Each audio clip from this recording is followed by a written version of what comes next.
नमस्कार दोस्तों, एग्जाम साथी यूट्यूब चैनल में आप सभी का स्वागत है। दोस्तों, इस वीडियो में हम बात करेंगे राजस्थान जमादार ग्रेड सेकंड भर्ती के बारे में।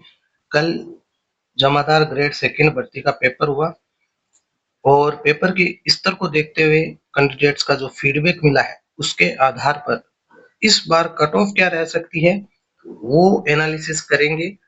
साथ ही साथ अगर आप चैनल पर नए हैं तो चैनल को सब्सक्राइब जरूर कर लीजिएगा, क्योंकि भर्ती परीक्षाओं से रिलेटेड जो भी अपडेट है वो सबसे पहले इस चैनल पर आपको मिलती रहती है। तो दोस्तों, शुरू करते हैं।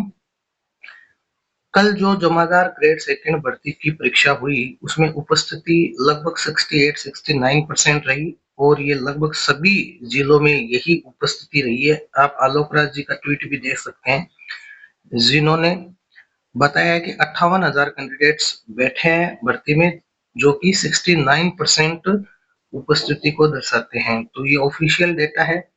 इसके अलावा दोस्तों, जो पेपर का स्तर रहा है, जब हमने पेपर को देखा तो उसका जो स्तर है वो लगभग आप मान के चले मॉडरेट लेवल का पेपर था।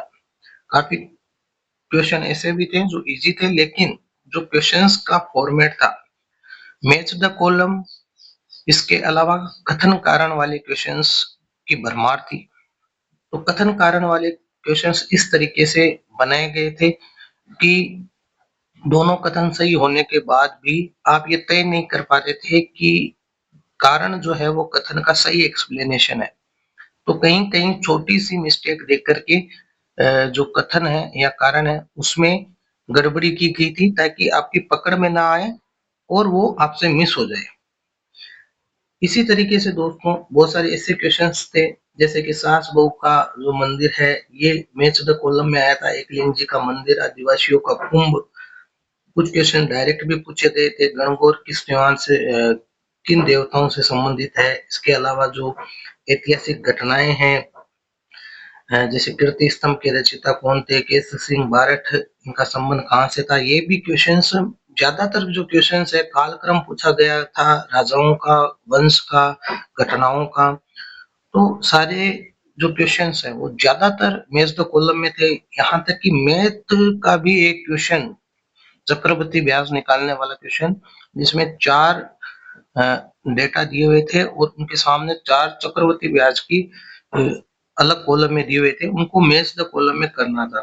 तो मैथ का क्वेश्चन भी मैच द कॉलम में दे दिया, यानी एक क्वेश्चन के अंदर 4 क्वेश्चन पूछ लिए गए। इसी तरीके से बहुत सारे क्वेश्चन जो ऑप्शन इन ऑप्शंस दिए हुए थे, यानी 4 ऑप्शन देने के बाद ABCD जो उनके मल्टीपल ऑप्शन दिए गए थे नीचे, ABC सही है, CDE सही है, इस तरीके से कहीं कहीं तो 5-5 6-6 ऑप्शंस भी दिए हुए थे।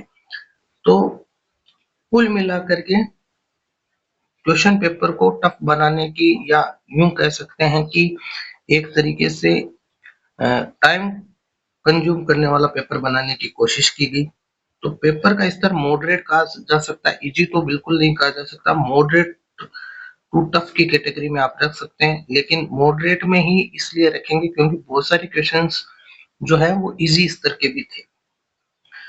तो अब दोस्तों बात करते हैं कि जो उपस्थिति लगभग 69% रही और पेपर का स्तर मॉडरेट लेवल का रहा, वैकेंसीज काफी कम है, केवल 90 के आसपास 89 वैकेंसी है। उसको देखते हुए कट ऑफ क्या रह सकती है, और जो आजकल का ट्रेंड बना हुआ है उसका भी ध्यान रखा गया है।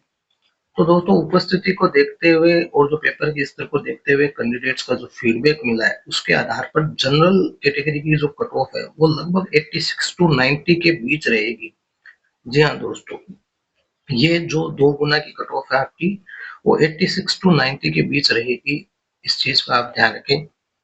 नेक्स्ट अगर बात करें दोस्तों ओबीसी की, तो ओबीसी की कट ऑफ भी 85 टू 88 के बीच में रहेगी। ईडब्ल्यूएस की कट ऑफ ओबीसी से कम रहेगी, 82 से लेके 85 तक। एमबीसी की कट ऑफ 80 से 82 के बीच में। एससी की कट ऑफ 77 टू 80 के बीच में, और एसटी की कट ऑफ 75 टू 78 के बीच में। दोस्तों, ये 2 गुना की कट ऑफ है। और जैसा कि आपने देखा वीडियो पटवारी लाइब्रेरियन भर्ती का रिजल्ट आया है उसमें दो दुगुना की कट ऑफ जो है वो 385% के आसपास रही है। तो पदों की संख्या काफी कम है इस भर्ती में, तो उसको देखते हुए लगभग ये कट ऑफ तो रहेगी ही रहेगी। आपकी इसके बारे में क्या राय है वो नीचे आप कमेंट सेक्शन में बता सकते हो। बाकी पेपर के स्तर को देखते हुए और कैंडिडेट्स का जो फीडबैक मिला है उसको देखते हुए लगभग कट ऑफ यही रह सकती है। तो दोस्तों वीडियो देखने के लिए धन्यवाद। वीडियो पसंद आया हो तो इसे लाइक करें, शेयर करें, चैनल को सब्सक्राइब करें। धन्यवाद।